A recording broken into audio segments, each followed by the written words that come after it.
Hey, what's up, YouTubers? This is Chris out here with our first episode of How I Done It.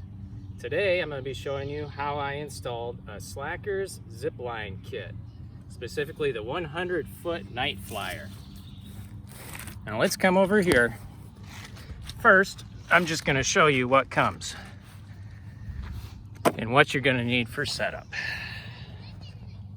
So this is our Zipline kit. The instructions tell you that you need a 100-foot tape measure, 6 2-inch nails. I used another tape measure separately to measure the tree. This little tool comes with the kit. These are some extra fun lights that come with it. In addition to what comes with the kit, you'll need an extra 1/2-inch wrench or an adjustable wrench and a 12mm wrench or socket, or an adjustable wrench as well, and then a hammer. They also recommend a pair of gloves so you don't cut yourself on the cables. The broom, which I did not use, but they suggest having 2 helpers with brooms to help hold the cable up, and then a pair of safety glasses. Everything else that comes in the kit here is your 100 feet of cable with 1 looped end and 1 straight end. The looped end has a tree protector built into it already, and a second loose tree protector for the other end. The clamps, spring brake kit, which is fantastic, and then the flyer seat with adjustable rope, which lights up, comes with an extra light for the grip trolley, and you got your grip trolley there. The only other thing that's with it that you don't see on the box is a turnbuckle. So when you follow your instructions, this is the final product. Could not find a good video from the manufacturer, from anybody, on how to install this, so that's why I thought we needed one. But I'm at about 85 feet. The instructions tell you, in order to determine the starting height of your zip line, you measure the distance between the 2 trees. So this is what you're going to see in your instruction manual. Mine was 85 feet, somewhere in there. So my initial starting height was 120 inches. I have a 30-inch drop, so I ended up starting at 90 inches, and that finished me around 78 inches or so on the bottom. That's a pretty good drop. The kids can go just as fast as they need to with a little push, and they've done it multiple times today already and haven't had an issue. So here's the first step of the setup. You got the looped end of the 100-foot cable. You're going to take 3 nails and go up your tree to what your starting height is and nail those 1, 2, 3, and that's just to hold that cable in place so it doesn't slide down the tree. You're going to feed the flat end of the cable through its own loop. So that's step 1. It's a lot of fun to unravel it. You may want to unravel it before you try starting to loop it on itself. There's a lot of memory in that steel cable. So you get done with that, step 1, you're going to come all the way down to the tree that you're going to attach to the final tree. The next step is to put this handlebar over the steel cable.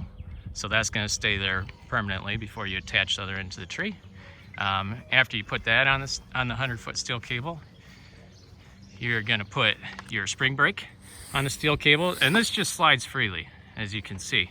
A lot of times it will be towards the middle, and as the rider comes, they're going to push it down the cable with them, and just like this, when they hit the clamps, it springs together and stops them. Works really well. They just let them go slow the first time they try it so they get used to bouncing back from the end. So you got those 2 additional things on the 100 feet of cable. Now you have this strap. It's got the tree protector on it. You know, they talk about a pear shape instead of an oval when you get to a tree, but this is the size of the tree that I have, so this is what I got. So I used the 5-foot cable with the tree protector on it. I attached that to my turnbuckle. Now this turnbuckle, this is how it comes completely closed. One side is going to twist opposite the other to loosen it. So you're just going to completely loosen this and open it so that this screw stops about here, and this screw you're going to loosen so that it stops about there, so it's completely open. That's how you take the slack out at the very end. So all these clamps and things came with it. So I clamped this through this 5-foot cable, and then I come to this end of the turnbuckle, and this is where your 100-foot cable is going to come through.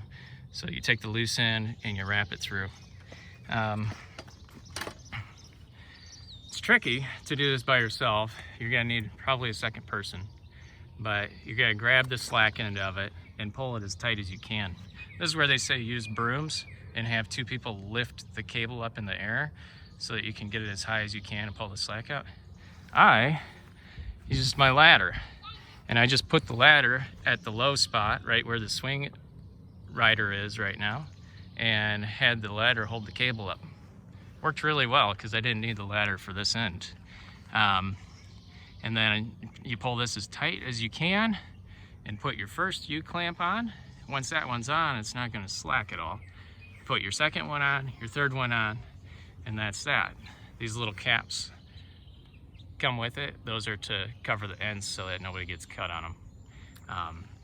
More of a decoration. There's no reason anybody should ever be touching this part. So that got my 100-foot zip line in the air. The next thing was to tighten the turnbuckle. So you do this one side at a time. You make sure righty-tighty. And so you would alternate. You would tighten this side by twisting it in, and then come over this side and twist back so it's twisting in.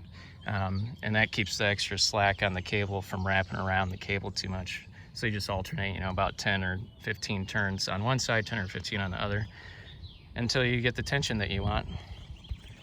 And this little cable came extra. This is to a safety in case your turnbuckle gives. There's no reason it should ever give, but you know, it came with the kit, so I set it up extra safety precautions.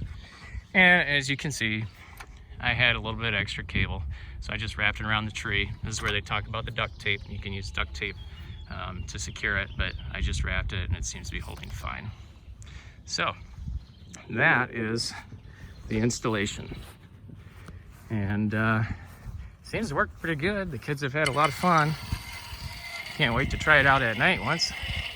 Let's see if even an adult can ride it.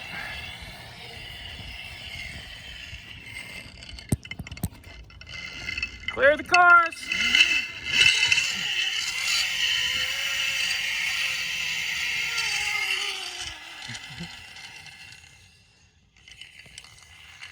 So there you have it. That's the installation